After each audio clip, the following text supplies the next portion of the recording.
Ayan mga paps, muling nagbabalik DJ MBR Everyday DIY. Yan, papakita ko sa inyo kung paano tayo magpapalit nitong sliding door handle ng Hyundai Grand Starex. At syempre, bago tayo magsimula, meron tayong shoutout kay Kagimik Motovlog. Yan. So yan mga paps, simulan na natin ang ating pangangalikot.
Mga paps, ito po si DJ MBR Everyday DIY na pansamantalang nagpapaalam.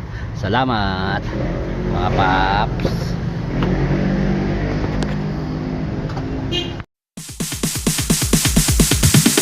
Sorry, it's DJ.